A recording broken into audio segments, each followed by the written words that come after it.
बीते दिनों जब लोकसभा के बाहर यानी कि मकर द्वार में लोकसभा में विपक्ष के नेता राहुल गांधी ने भारतीय जनता पार्टी के सांसद और सरकार में मंत्री रवनीत सिंह बिट्टू को लेकर गद्दार जैसे शब्दों का इस्तेमाल किया और इसके बाद सदन के भीतर राहुल गांधी के बचाव में पंजाब कांग्रेस के सांसद नेताओं ने, चरणजीत सिंह चन्नी ने जिस तरह की भाषा का इस्तेमाल किया, इस पूरे मुद्दे ने 55 साल पुरानी उस कहानी को उजागर कर दिया।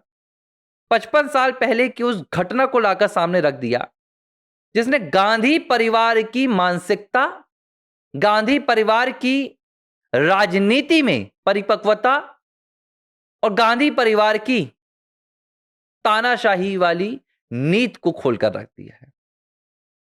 आर फॉर राष्ट्र में मैं आपको वो कहानी बता रहा हूं। हमारे वैसे तो जो वरिष्ठ दर्शक हैं वो इन तमाम घटनाओं को अपनी आंखों से देख चुके हैं, जानते हैं, समझते हैं, लेकिन जो नए लोग हमारे हैं वो भी जान लेंगे।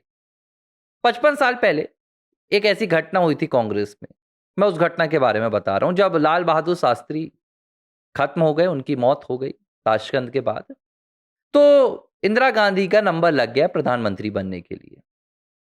हालांकि इंदिरा गांधी तब युवा थी और उनकी जो विचारधारा थी, उस विचारधारा से तब कांग्रेस पार्टी के जो वरिष्ठ नेता थे वो सहमत नहीं होते थे, क्योंकि इंदिरा पार्टी को अपने तरीके से चलाना चाहती थी। और इसके पीछे एक बहुत बड़ी वजह थी, क्योंकि इंदिरा को लगता था कि कांग्रेस पार्टी उनकी बपौती है। नेहरू से इंदिरा, तो उनको तो लगता था ये तो मेरे पिता की पार्टी है, इससे पहले जो प्रधानमंत्री थे वो मेरे पिता थे। और इंदिरा तो ये बातें आगे बागे लोगों से कहती भी थी। जब लाल बहादुर शास्त्री को प्रधानमंत्री बनाया जा रहा था तो इंदिरा उस वक्त अगर किसी दौरों में जाती थी तो कांग्रेस पार्टी में चर्चा होती थी, जो कांग्रेस के तब के नेता थे, कि लाल बहादुर शास्त्री छोटे कद के बड़े नेता बन गए, पूरे देश में उनकी लोकप्रियता है, लोग उनको सुनते हैं, उनकी बात मानते हैं। और ये बातें सुनकर इंदिरा गांधी खुश होने की बजाय असहज महसूस करने लगती थी। और तब इंदिरा कहती थी कि गांधी परिवार में, हमारे परिवार में ये देखो ऐसे हालात आ गए कि हमारे घर के नौकरों को भी हम प्रधानमंत्री बना रहे हैं। इस तरह की बातें करके इंदिरा अपने कद को बड़ा दिखाना चाहती थी। ये बातें चल रही थी।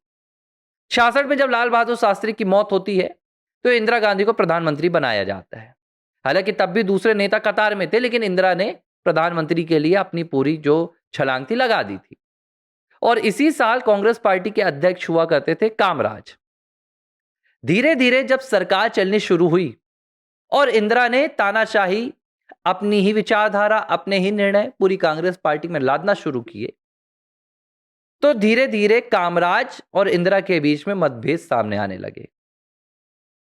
अगले ही साल यानी कि साल 1967 की बात है। 1967 में कांग्रेस को नए अध्यक्ष मिले। निजलिंगप्पा कांग्रेस के अध्यक्ष बन चुके थे और उनकी इंदिरा के साथ मतभेद की जो तस्वीरें थी वो अब तक सार्वजनिक हो चुकी थी। ये कोई छुपी छुपाई कहानी नहीं थी। कांग्रेस पार्टी के भीतर ये सब कुछ चल रहा था। इंदिरा जो संगठन था उसको मानने को तैयार नहीं थी, वो सिर्फ सरकार में अपनी पूरी तरह से ताकत दिखा रही थी। इस बीच नए राष्ट्रपति को लेकर चुनाव होने थे। पूर्व राष्ट्रपति की मौत हो चुकी थी। दो चेहरे सामने आए। एक नीलम संजीव रेड्डी, जिनका चयन कांग्रेस पार्टी के संगठन ने किया, और जो निर्दलीय प्रत्याशी थे वीवी गिरी, उनका चयन इंदिरा गांधी ने कर ली। निजलिंगप्पा और कांग्रेस के तमाम वरिष्ठ नेता चाहते थे कि इंदिरा गांधी की जो वहां पर उम्मीदवारी बनाई जा रही थी वीवी गिरी की, वो हम स्वीकार नहीं करेंगे। हमारी ओर से जो राष्ट्रपति के चेहरे रहेंगे वो नीलम संजीव रेड्डी रहेंगे। और कांग्रेस पार्टी ने नीलम संजीव रेड्डी के चेहरे का ऐलान भी कर दिया। लेकिन इंदिरा को यह पसंद नहीं आया और इंदिरा ने वीवी गिरी का समर्थन कर दिया। चुनाव हुआ, इंदिरा ने कहा कि भाई अंतरात्मा की आवाज से वोट दीजिए। वीवी गिरी की जीत भी हो गई। लेकिन इस जीत ने कांग्रेस पार्टी और इंदिरा गांधी के बीच में सीधे तौर पर एक खाई पैदा कर दी।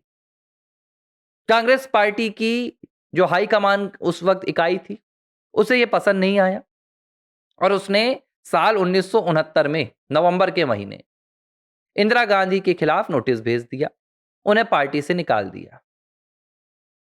नवंबर के पहले हफ्ते में कांग्रेस पार्टी की 2 कार्यकारी बैठकें हुई वर्किंग कमेटी की। एक प्रधानमंत्री आवास में चल रही थी इंदिरा के साथ और दूसरी चल रही थी कांग्रेस कार्यालय में। यह तय हो चुका था कि इंदिरा और कांग्रेस के बीच में भयंकर लड़ाई चल रही है।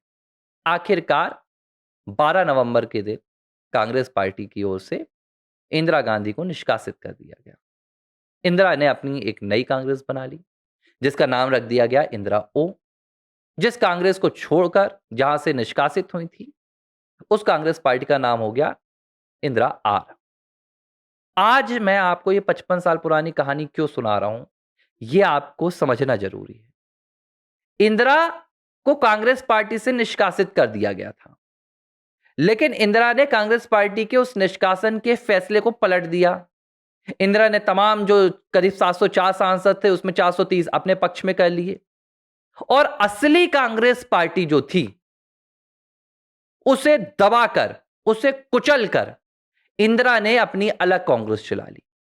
और तब से चली आ रही कांग्रेस ये इंदिरा की ही कांग्रेस है। ये वो कांग्रेस नहीं है जिसमें नेहरू थे, ये वो कांग्रेस नहीं है जिसमें मोहनदास गांधी थे, ये वो कांग्रेस नहीं है जिसमें सरदार वल्लभ भाई पटेल थे। सीधे तौर पर अगर मैं एक शब्द से इसे परिभाषित करना चाहूं तो जो राहुल गांधी ने रवनीत सिंह बिट्टू के लिए कहा, जो चरणजीत सिंह चन्नी ने रवनीत सिंह बिट्टू के लिए कहा, वो शब्द अगर असल में किसी के लिए फिट बैठ रहा है तो वो इंदिरा गांधी के लिए फिट बैठ रहा है। अगर गद्दारी किसी ने कांग्रेस के साथ की थी तो वो इंदिरा गांधी ने की थी। अगर पार्टी ने, संगठन ने यह तय किया कि भाई हम नीलम संजीव रेड्डी को राष्ट्रपति का उम्मीदवार बनाएंगे, तो इसके खिलाफ जाने वाली इंदिरा गांधी थी और इसके बाद उन्हें पार्टी से निष्कासित किया गया। बीते दिनों राहुल गांधी ने सिर्फ इसलिए रवनीत सिंह बिट्टू को गद्दार कहा क्योंकि उन्होंने 2024 में कांग्रेस पार्टी छोड़कर भारतीय जनता पार्टी का साथ चुना था। संसद के भीतर क्या कहते हैं चरणजीत सिंह चन्नी कि बेअंत सिंह आपके पिताजी, हालांकि वो दादाजी थे, इनको यह भी नहीं पता कि शहीद कौन हुआ सब देश के लिए। चरणजीत सिंह चन्नी कहते हैं कि आपके पिताजी उस दिन नहीं मरे जिस दिन वो शहीद हुए थे, जिस दिन उन्हें आतंकवादियों की गोली लगी थी, बल्कि वो उस दिन मर गए जिस दिन आपने कांग्रेस पार्टी छोड़ी थी। तब रवनीत सिंह बिट्टू ने उन्हें संसद में जवाब दिया, मैंने या मेरे पिताजी ने या मेरे दादाजी ने कांग्रेस पार्टी के लिए जान नहीं दी, उन्होंने इस देश के लिए जान दी थी। यह है कांग्रेस पार्टी की विचारधारा कि वो कांग्रेस पार्टी को छोड़ने वाले को इस तरह से परिभाषित करते कि वो गद्दार है देश के लिए। और जो देश के लिए शहीद हुआ उसकी शहादत पर भी प्रश्न चिन्ह खड़ा कर दिया गया। बेअंत सिंह की शहादत पर, जो कांग्रेस के सीएम थे, कि वो शहादत के दिन नहीं मरे बल्कि वो उस दिन मरे जिस दिन उनके पोते ने भाजपा में शामिल हो गए। तो क्या चरणजीत सिंह चन्नी, पंजाब के जो पूर्व सीएम हैं, वो ये कहने का साहस करेंगे?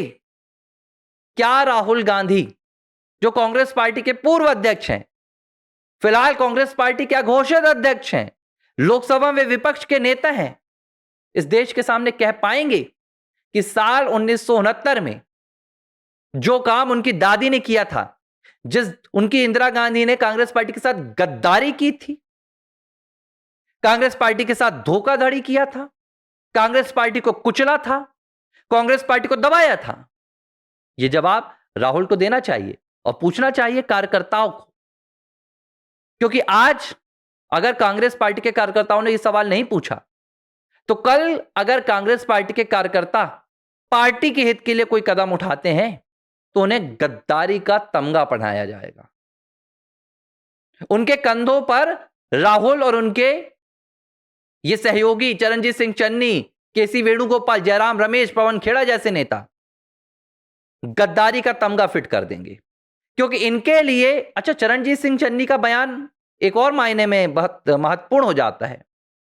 इनके लिए देश के लिए शहीद होने वाला शहीद नहीं है, इनके लिए कांग्रेस के लिए मर मिटने वाला शहीद है।